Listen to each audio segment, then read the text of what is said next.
Okay. No worries about going over this. Totally fine. So, good afternoon, everyone. My name is TJ Warren, and I'm excited to spend some time with you this afternoon. I'm originally from Eldora, Iowa. I don't know if anybody's familiar with where that's at, but about 45 minutes west of here. And I went to UNI, graduated in 2008 with a degree in elementary, middle level education. I was highly involved in college, so I went on and got my master's in higher ed. I just appreciated the opportunity to work with college students. So that's a little bit about where I'm coming from. I work in career services and I serve as the liaison for the College of Social and Behavioral Sciences. So I am kind of your go-to contact for all things career services related. So yeah, that's a little bit about me. And what I'm here to talk to you about today is just I'm going to give you a brief overview of what we do in career services and talk about some of the industries that our history students from UNI have actually gone into. And I have got four different topics. I'm just kind of touching on them today. I could give a presentation on each of them individually, but we're just going to sprinkle them in and give you some idea of resumes, cover letters, networking, and LinkedIn. I do know that networking is something that I just added to the table today, but I felt that it was important in terms of seeking out internship opportunities and the job search. So we'll touch on that a little bit. But first and foremost, I don't recommend this kind of a background for professional speaking or doing your interviewing and everything. It's kind of chaotic back here with all my super things, but bear with me. I'm working out of the home, and this is what I got it to work with. So, all right. So that's where we're going. If you have questions about anything, feel free to chime in and stop me as we go. So first of all, I'll just talk a little bit about what we do in our space in career services. We do have our mission statement on that slide, helping prepare students for a successful career and a meaningful life. That's what we're all about in our space. And we do a lot of different things. I think a lot of people just think we look at resumes all day long, 40 hours a week, cover letters, that's all we do. We do a lot of that, but we also help students with career exploration, and we do we have these career check conversations. So if a student has an idea of an occupation they want to go into, we talk about not only the majors that would help them get there, but the supplementary experiences, doing things outside the classroom that would make them really marketable upon graduation. So we have career check conversations. We hold our career fairs every year. We have 4 that we hold each year. And then we help with interviewing and job searching. And fun fact for you, career services actually help students up to a year upon graduation. So if you find yourself 7 months in and you need some help with finding your next opportunity, we want to be a part of that discussion. So, and if it's like 1 year and 1 day after, we will still help you. It's okay. We don't hold that to a T or anything, but we are here to assist you. So that's a little bit about what we do in our space. And the next thing that I want to touch base on is just the industries that our history students have gone into. My director gave me this image last spring, and it's really hard to see right now. And this is actually one of the handouts that is in the folder to take a look at. But all of the the color side of this image are the majors that we have at UNI, or the main majors that we have at UNI. On the right side, the gray are the industries in which our students have gone into. And what the thing about history that's really interesting is that history literally goes everywhere to all different industries.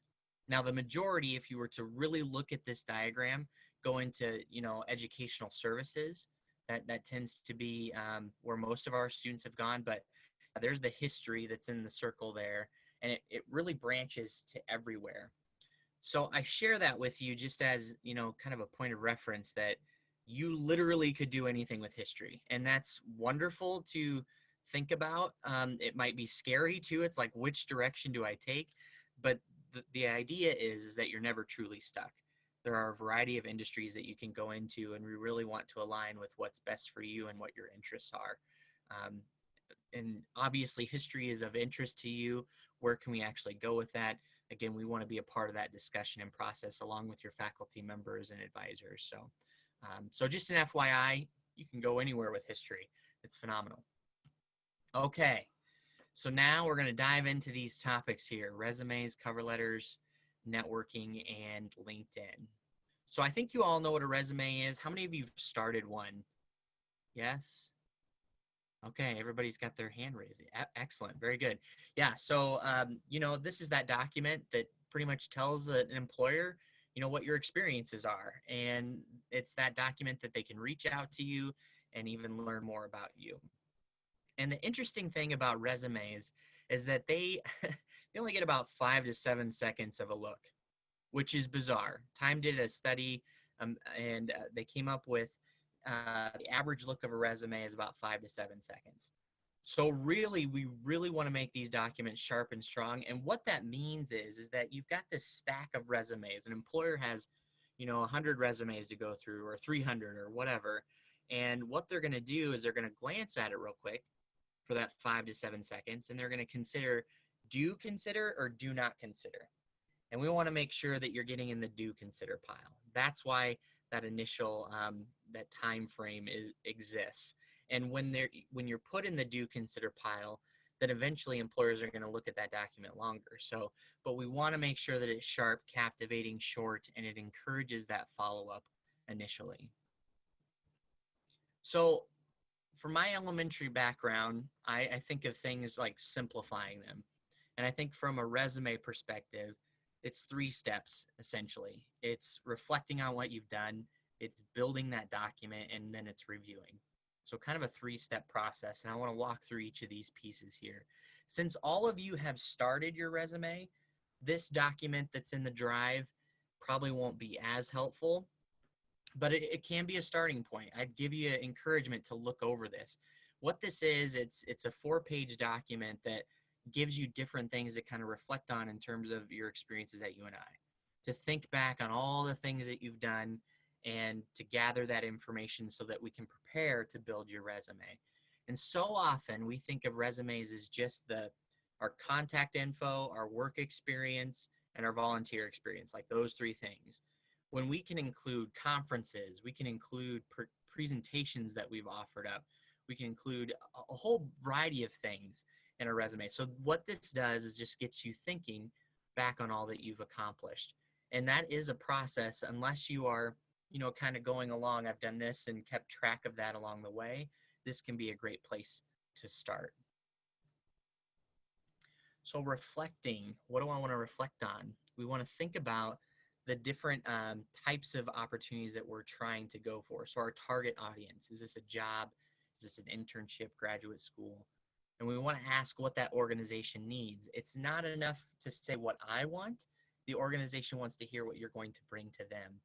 So with resumes, we customize every one of them to the employer. And that can seem very tiresome, but the reality is the employer wants to know you're taking that initial thought into their organization. So customizing each resume is important, and it's even more so with the cover letter. The cover letter is very much different than the resume. The resume can kind of stay consistent. A cover letter is going to change with every position you apply for. It can be daunting and overwhelming, but that is the reality. And you might consider developing what I call like a master resume, where it's this ongoing living document of anything and everything you've done.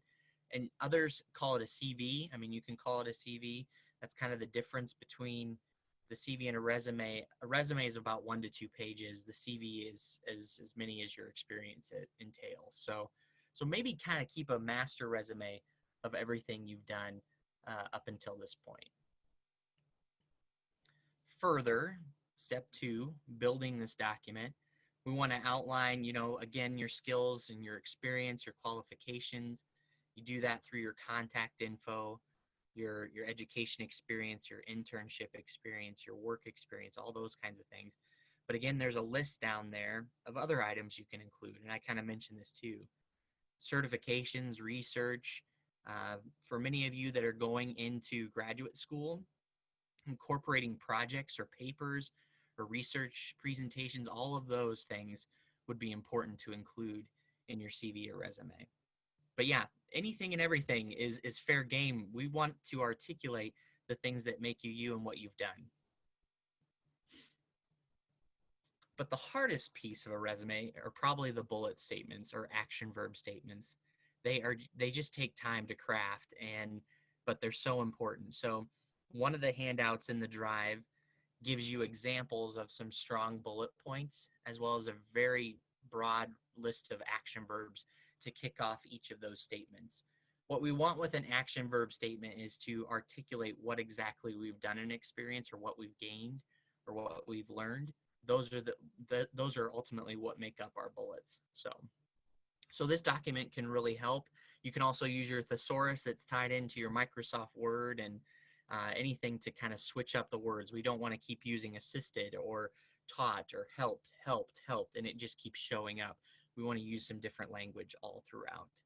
But yeah, making those statements specific, this is going to take you some time and probably the hardest piece of the resume, I would say. Here's where I kind of take a side tangent in the terms of building. I think resumes are incredibly subjective. So what I tell you is going to be different from your peers, your faculty members, your advisors. We're all going to have our own opinions on this document of yours. And the reality is that this is your document. So at the end of the day, you do with it what you want. Honestly, I think a social science background related type of resume can be up to 2 pages. But if you're going to go to that second page, I recommend filling it up the entire way. Don't do a page and a half, because I think some employers might look at that and say, did they finish this or not? Try to fill that second page if you're going to go with 2 pages. Another subjective piece that I don't think objective statements are very helpful or fruitful. They'll so often just say, to obtain such and such position at your organization. And I know that because I have your resume in hand. So I think, it's just extra space that's taken up. You could get rid of that and use that space for something else to highlight. And the other thing that I think even people within our own office, we kind of debate what's appropriate for resumes. And one of the things that I think is important is to include your education first, especially when you're starting out after graduation from college, because so often an employer wants to see, that degree that you have. A position listing will say master's preferred, bachelor's required. And if they can see that education first, they automatically can just check off that box. It makes it real easy for them to then consider you. So education first from an entry-level position or internship is really valuable. And font, font, as far as font goes, I would say nothing smaller than a 10 point. 11 to 12 is appropriate. You can adjust margins if necessary, but something that's clean and easy to read, like a Calibri, Times New Roman, Arial, those are all pretty appropriate and common. The one I don't recommend, especially, is Comic Sans. I think that's just one that you don't want to do. So, and then refraining from templates. I think a lot of students will go out and they'll Google resume templates, and they'll find a Microsoft Office template or a Google Doc template, and they are very hard to manipulate in the future. So let's say 3 years out, your supervisor comes to you and they say, I really think you should apply for this position, but guess what? The deadline's tomorrow. You suddenly have to get your stuff together and change and modify. And from a template perspective, that's really challenging. So I say start it up from scratch, build it from, the beginning. And we've got some templates that are built from scratch that I can show you here in a few minutes. But again, they're hard to change in the future. And then the last piece of resumes, and pretty simple in the sense that you have other eyes on it. There's only so much, that you can get out of looking at this document. So show it to your advisors, show it to your classmates, your faculty members, somebody in our office. We have career coaches that work with us, and they'd be happy to look over your documents as well. They're well trained in reviewing resumes. In fact, a couple of our career coaches have been in our office for 3 years, so they're very, very well versed in resumes. But yeah, have another set of eyes or 2 eyes, looking at this document to say, hey, this looks good. And again, at the end of the day, this is your piece. So, and you can use different, strategies for highlighting information. So I'm going to show you, this is our sample resume that we have out there. Very clean typeface. We've got a header up at the top where it says general resume. I would put your name in there, obviously, and your email, phone number. Physical address is something we're not really including anymore because you're just not going to get any mail from an employer. It's going to be more communicated to you through email or via phone. But this individual, this example, has their education first, experience next, leadership and activities, and technical knowledge. I would not just list skills. I wouldn't create a skills section that say hardworking communicator. We want something more tangible, like what are forms of software that you've used or language skills. Any of that kind of dialogue would be important from a technical knowledge perspective. You'll notice here too that this individual worked in dining services, but they had two different positions within their time there.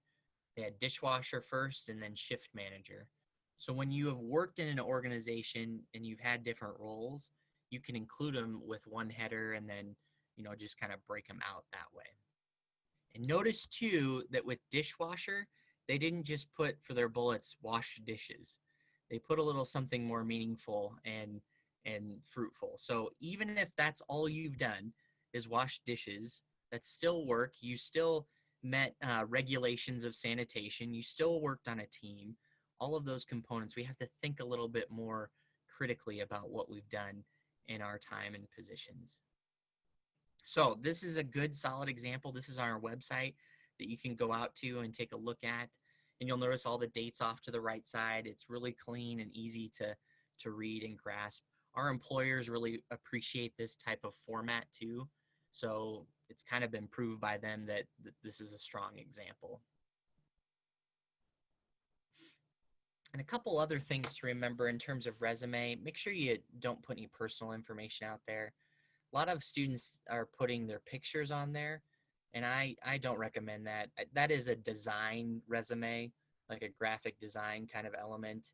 But to be honest with you, it creates bias. And so I would not include your photo in your resume, as well as any other personal information. But make sure you're researching the employer. I kind of mentioned that earlier too, but look at the organization's mission or goals and history. Do your research and include that language in your document. When they see that you took initiative to get to know them, and that's so huge. But yeah, using their language and that kind of thing. And we'll get at the LinkedIn component here too. You might look on LinkedIn to see if any of our alums work with this place too. So last point on resumes, references. 3 to 5 is usually best. I include a reference page. So if I have a one-page document, I would create a second page for references.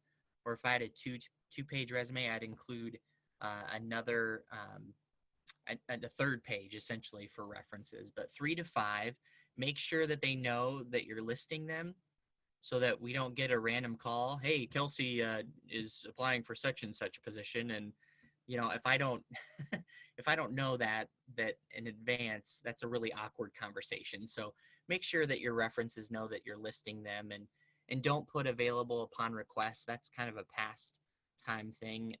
It just creates more work for the employer. So we want to make sure that we just go ahead and list them right there.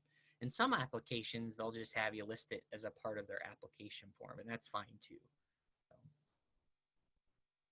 Okay, I'm going to pause. I'm just talking like mile per minute. Do we have questions on resumes at all?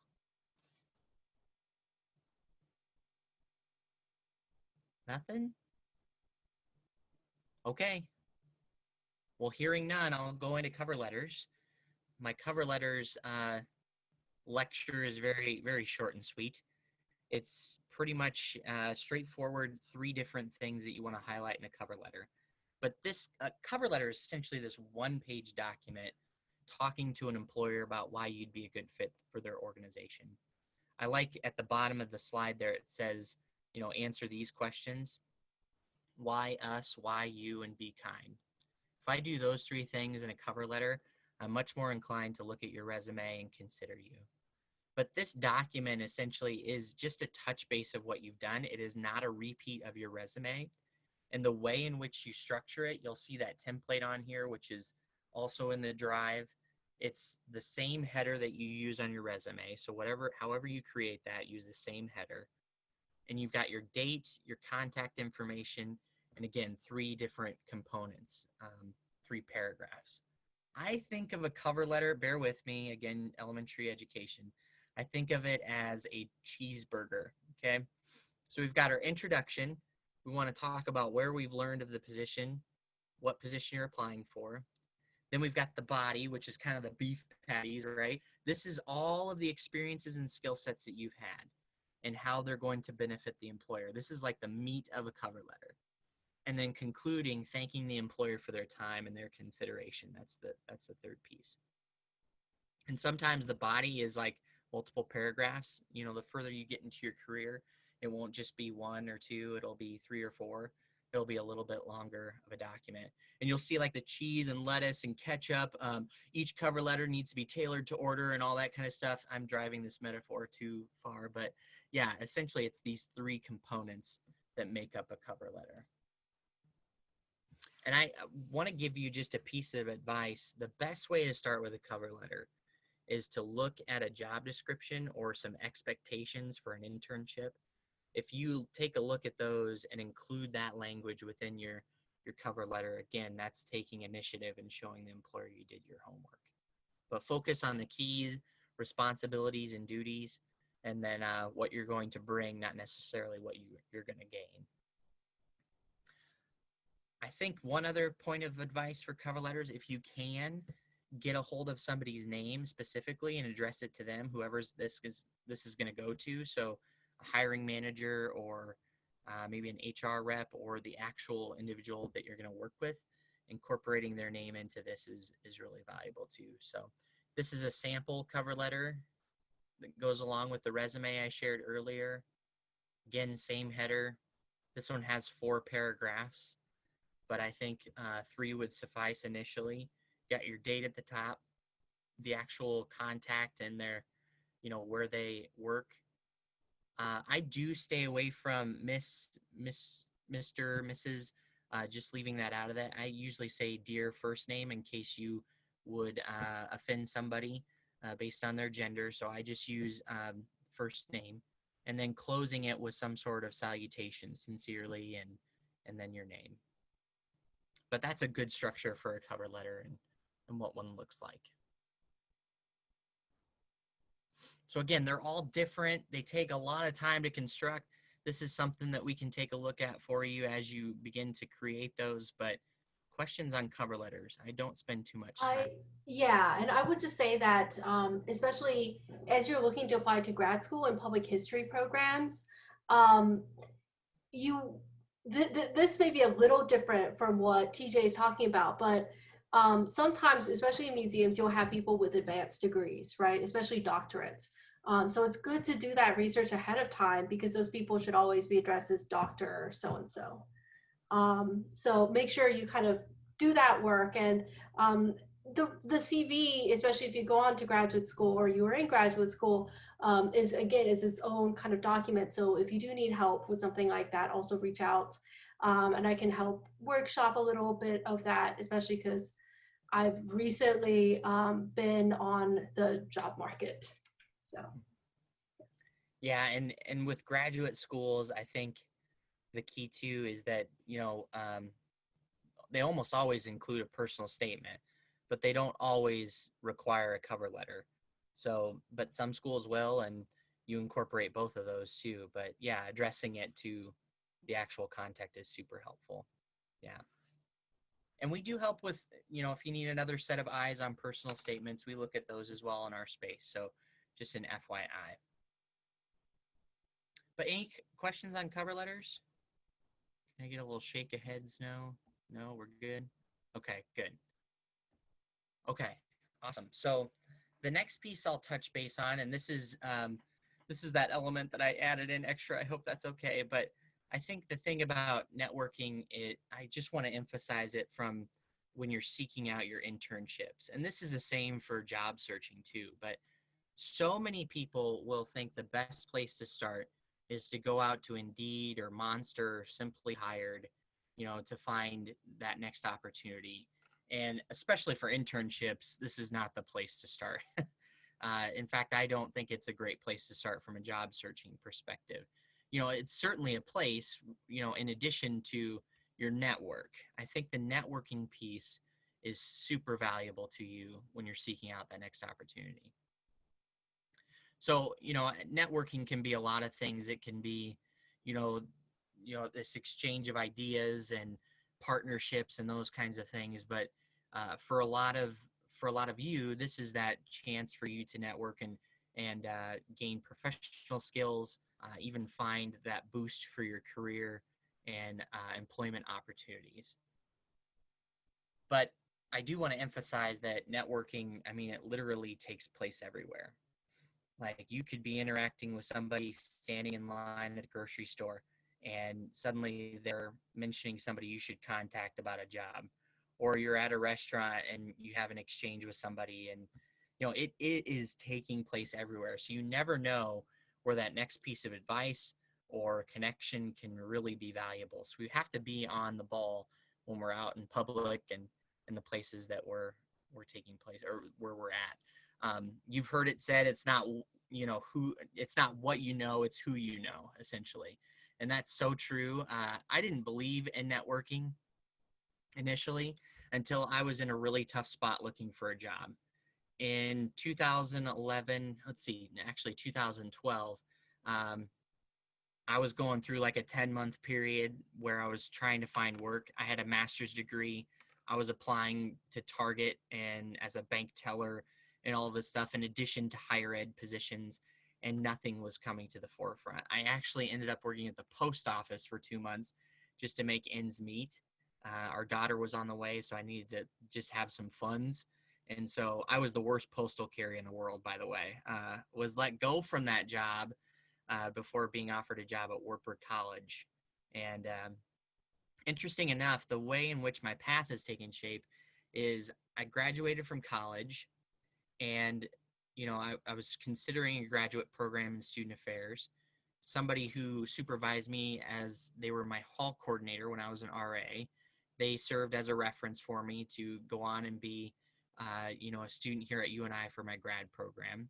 I did a practicum at Wartburg while I was in my graduate program. That would later help me on in the future. When I graduated from my graduate program, my supervisor knew somebody at Upper Iowa University, which got me my first job out of school. And then come back, and that connection to Wartburg, having done the graduate practicum, that led to a full-time position there. Fast forward 4.5 years later, my neighbor 2 doors down from me comes up to me and says, "Hey, we have a job opening up in career services at UNI. We think you'd be a good fit." I apply for that position, and here I am. So all throughout my life, I can see all the networking taking place, all those connections. And now I actually believe in this, is that I should have, during that 10-month stint, went to my network. I had hundreds of people from Glee Club that I could have reached out to find that next opportunity. So your network is huge in terms of finding that internship or job experience. So really take advantage of it, build it, and think it is meaningful. So some other, tips in terms of networking. I think we get so nervous about asking for help. It's so weird, but the reality is that it is a compliment to whoever you're asking. If you're asking for their advice or a connection, it's just huge. They appreciate that. So don't look at it as a burden. Look at it as a compliment, and they do appreciate that. It's not about using people, because people make the difference at all times in our life. We want to treat them well. And we also need to realize, and especially for you, you are in like the ideal situation for networking. Never, ever will you be in a position where people are more willing to assist you in your endeavors than right now. There are so many faculty members and professors, alumni that are wanting to help you. So this is that prime time to start building that network of yours. And then connecting with city chambers, I like to share this too. Most cities will have some sort of organization that they they basically are very connected to the community. They get to know businesses and organizations, and they try to help others network. And so city chambers could be a huge piece for you in terms of that networking piece. And then young professional groups. So a lot of city chambers will hold these groups for young people who are just getting out into the working world. They'll hold events or they'll help with a job board on their site. All of those are really good tools for you to expand your network. So when you're looking at, graduate school or your internship, even internships could be found through these avenues. Check out city chambers and young professional groups. In Cedar Falls and Waterloo, it is they just changed it. Oh, what is it called? Greater Cedar Valley Chamber and Alliance? No, Grow Cedar Valley. That's what it's called now. Yeah, it was that previously. So that's the organization in the Cedar Valley, Grow Cedar Valley. And then lastly, if you are an introvert, there's nothing wrong with that. We need both extroverts and introverts in all of our organizations, all of our work, side tangent, soapbox. But if you are an introvert and you are going to this major networking event and you're very overwhelmed and you don't know what to do, what I often tell introverts is that find that one person to start a conversation with. And you can carry that conversation with that one individual the entire event, but that can break it down for you and not feel so overwhelming that I have to talk to 500 people in this one room. Just find that one or two individuals to connect with and start a conversation. That can kind of ease your mind a bit in terms of the overwhelmingness of all the people and interaction. So I do want to throw that tip out there too. Okay, I'm going to lead you. Do I have time? What do we got here? Time? Oh, we got some time. Okay. I want to lead you through an exercise that can kind of boost your networking. So if you have a pad of paper handy or you want to take notes on your phone or computer, whichever, I'm going to lead you through this here. So what I want you to do is I want you to write down a job or type of work you ultimately want to do.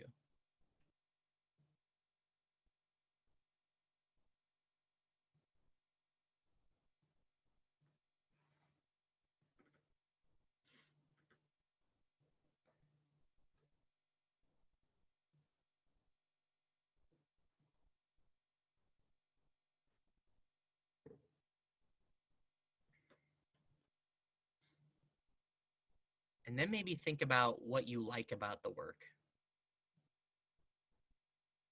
What aspects of that work or job seems really exciting to you?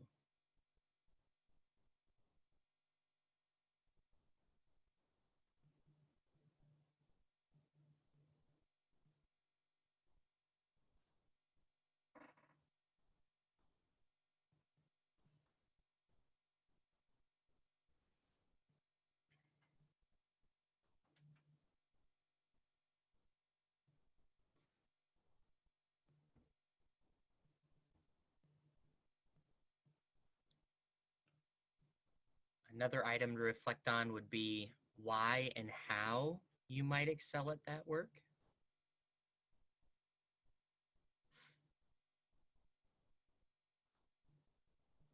And I don't know if you noticed, but this would be good content for that cover letter, resume.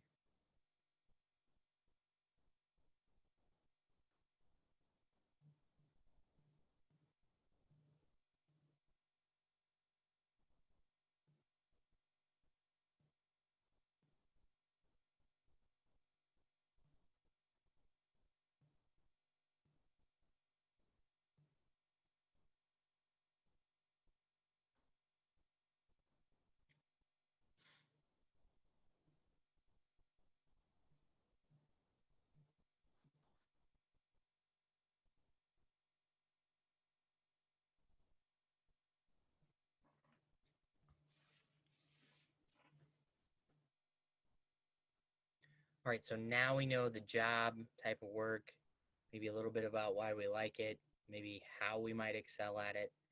Here's where the networking piece comes into play. Think about 5 to 10 people you know who might be connected to that work or field. This might take some time. In fact, it might take beyond today to think about this, but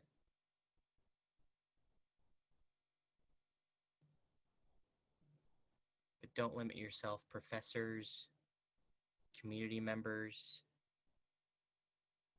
family members, friends.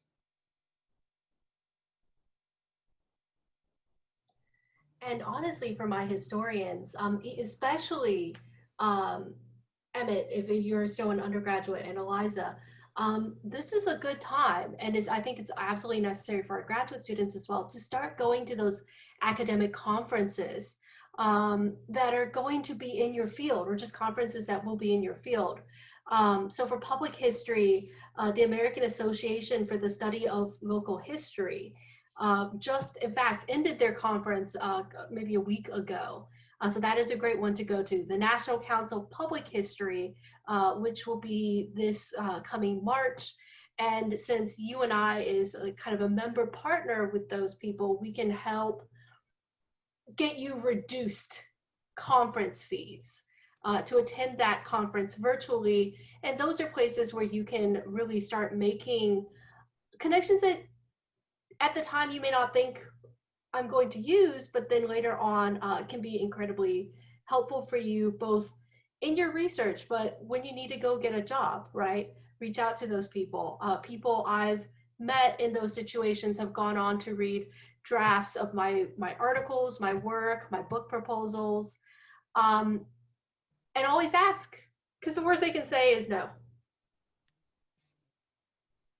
And if you do go to some of those conferences, this list becomes a lot easier to create. We can easily come up with 5 to 10 people. And what I'm asking you to do is maybe more local and that kind of thing. But yeah, it can be huge to network with those individuals. And the other thing to think about are maybe 5 to 10 organizations, who might be able to connect you to that work that you want to do or that field. And why do I share organizations? Well, I think we're intimidated by reaching out to organizations that we want to be a part of.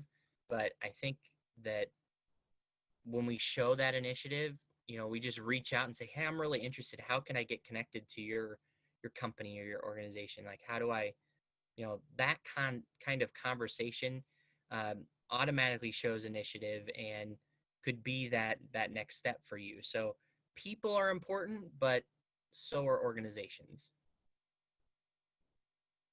I think people are so surprised. I'll tell students, like, have you just called that organization that you want to work for and said, hey, I'm interested in this place? Like, try that. See where it comes, into fruition for you. Maybe they have a position they're going to list next week, but they hear you're interested and want to meet with you, and then they save a few dollars from advertising for that position that they're going to start marketing for. So reach out and just, hey, do you have anything? How do I get involved with you? So And as people long and as you're super professional in reaching out, yeah. it doesn't hurt if they say no. They're not going to remember you.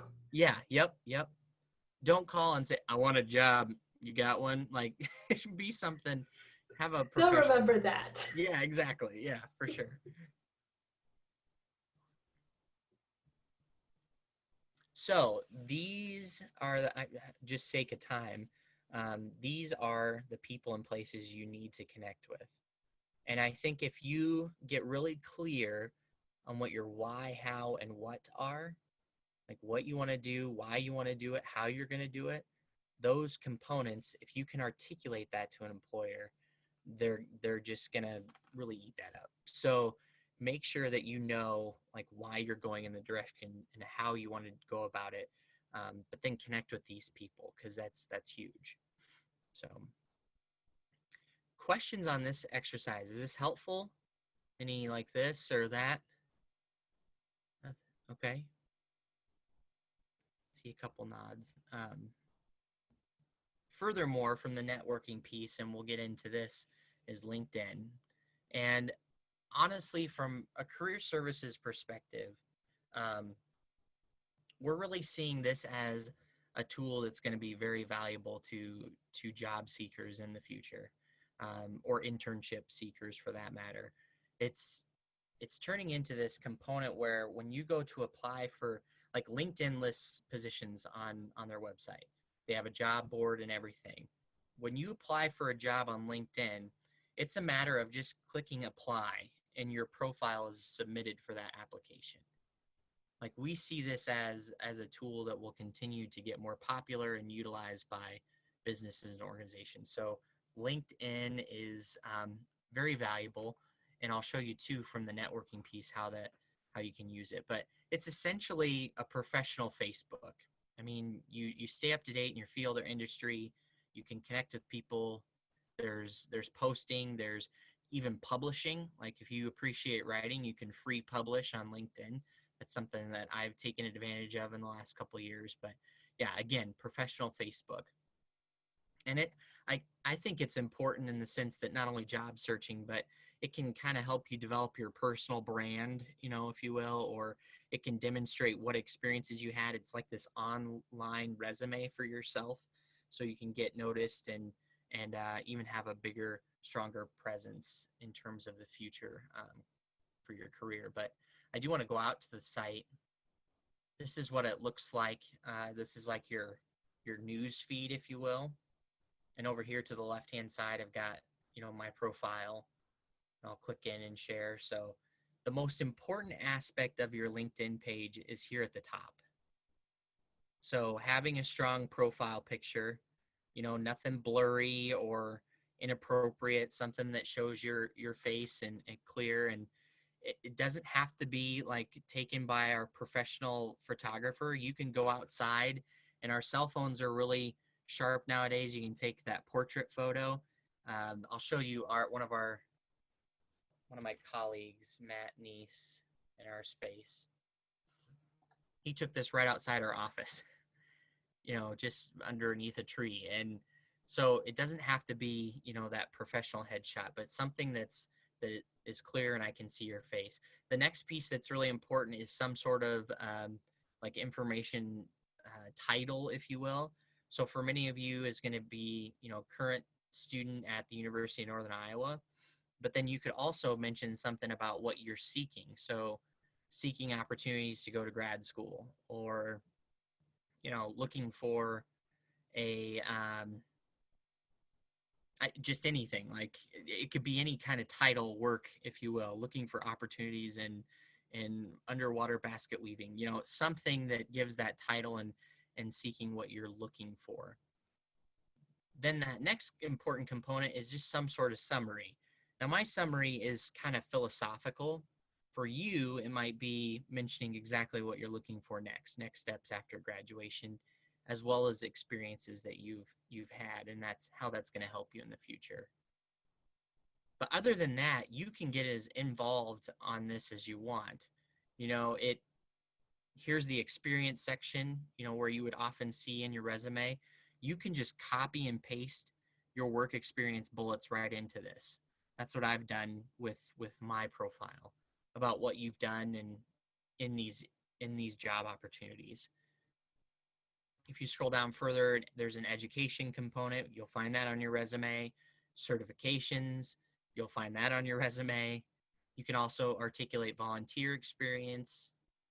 And this skills and endorsements piece is kind of interesting. You can list up to 50 skills, and then your network can endorse you for those skills. So, I've got several on here where people have endorsed me for a variety of different things. That's certainly something you could put in here too. You can also get recommendations and post those on here if you wish. But under accomplishments, I've put a variety of things like courses I've taken, projects, honors and awards, publications. And then even employers will look at what your interests are. Like, who are you following? What organizations are you following and connected with? Like, all of that's kind of critical too for employers to see. And then if you go to add profile section, there's a variety of different things you can incorporate, and a lot of them I've mentioned. But so again, you can get involved in this as much as you want. If I click on the jobs button up here, this is that job board, much like anything else. One thing about LinkedIn you're not going to find is that repeat of positions. If you go out to Indeed, you're going to see positions repeat all over the place. it kicks back 1,000 options for you, but literally there's probably only 500 because they've doubled all of them. So that's kind of the fruitful thing about some of these other job sites. They don't list them twice. And lastly, I'll show on you here the University of Northern Iowa page. So under this, if you go under alumni, yeah, first you got to follow this page, but if you go under alumni, we have 80,000 alums connected to this network, 94,000 followers. If I go here, I can see where they live, where they work, what they do, what they studied, those 4 components. And then if I type in, just type in history, 6,787 alums are connected from a historical either study or the work that they're doing. Let's say I want to find somebody in Des Moines that studied history. I've got 1,000 alums, and then I scroll down and I can start to see who some of those alums are. Some are going to be current students, so that's one thing. But Kristen Smith graduated in 16, human resources specialist, senior media relations, social studies history teacher, 92. This is actually the most diverse group of individuals, that I've seen. Usually you do see a lot of students with certain industries that you're searching for, but then here I can click connect. And it used to be in the past, you hit connect and say, do you want to add a note? And you wouldn't actually connect with them right then. Now, if I hit connect, it just sends a connection. So do be mindful of who you're going to add. And once you do, it'll prompt you to see if you want to add a note or not. So, but yeah, this can be where you can expand your network. And when you reach out to these individuals, say, I am looking to graduate here in May of 21, and I'm looking for opportunities in the Des Moines area, wanted to connect with you. That's how you would send a message or note to individuals on LinkedIn. So an easy way to kind of build your network, expand it. I did provide a couple of handouts in that folder they're a little outdated, but it's still the same context. There's really good information. The profile actually looks a little bit different, but it'll tell you about how to kind of make your profile stronger. So take a look at those two as you're developing your profile. So I do want to real quick go out to our website and show you a few resources out there. So careerservices.uni.edu. And if you click on resumes and interviews, looks like there we go. Down here in the lower left-hand corner are those templates and examples I was talking about. So I'm just going to click on like the standard general sample. The little document here is what I showed you. It's a little bit different, and then off to the left, there's the arrow, and this is the Word document you can download and start to, plug in your information. It looks like it went away here. Just a sec. I'm just going to share it all screen. There we go.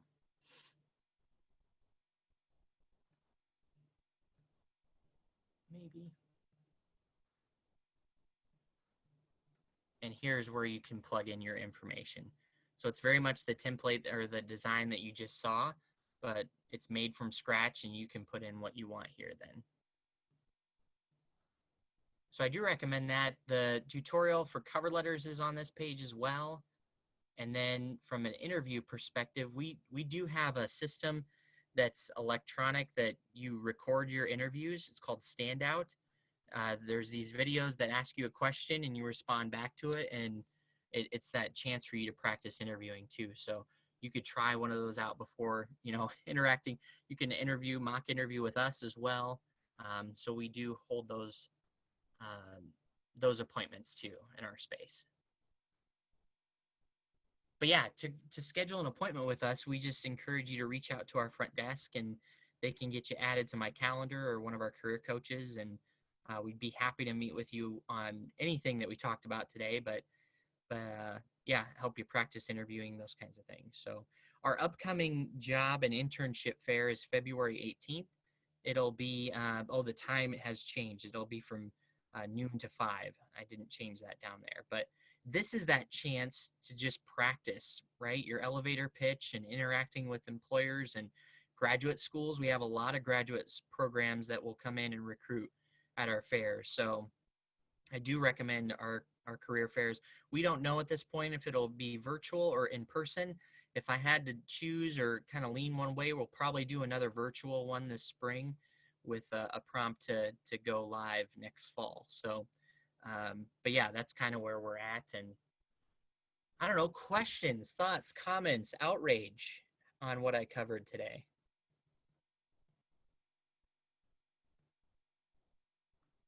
Nothing? Anything? This is a really good opportunity to ask for any of you, and especially just especially if you're thinking about internships. And this is really important to me, and I want to really emphasize to all my students here that internships don't have to be unpaid. And a lot of our local opportunities are unpaid, but reach out to those bigger organizations and see if you can get something that's paid, because honestly, you should be compensated for your work. You may be an undergrad or just a graduate student, but that to me is very important. And also those paid internships, you can put that on there, right, on your CV and resume, and it just stands out as a much stronger experience. And for those of you who really are serious working in the museum field at not just an entry-level position or something a little more, or if you want to go ahead and pursue a PhD in public history, getting those paid internships, I think, is so key. And I will say that I bombed my first like 2 or 3 paid internship interviews, and that's fine. You learn, and you learn how to speak, and you learn how to go on and just get better at it. The NCPH, National Council for Public History, has a job board that's up. As I continue to get little internship notices here and there about paid things, I will absolutely forward those on to you. But take that initiative yourself also and think about, oh, well, for this summer, can I do something that's paid? And if I'm going to do that, what are some of like the top museums I might want to work for? And then see if they have paid programs. I know that's a little hard right now with COVID, but it is possible. So keep that in mind. I am always happy as well to read over CVs, cover letters, statements of purpose to help you workshop to get those opportunities, because I think it helps everybody if UNI's public history program can pursue those opportunities. And especially in the next couple of years, I would love to see my graduate students as well as my undergraduate students, we could get together and do a presentation, a poster, a session at one of these big conferences that will be, I think, very helpful for us to network. So keep that in the back of your mind, and stay safe and healthy, everybody. And thank you, TJ, for coming here and just giving like such great advice. I will stop, when I stop the recording, I will send out to everybody, because I think we had other people who just could not make it today in this time slot.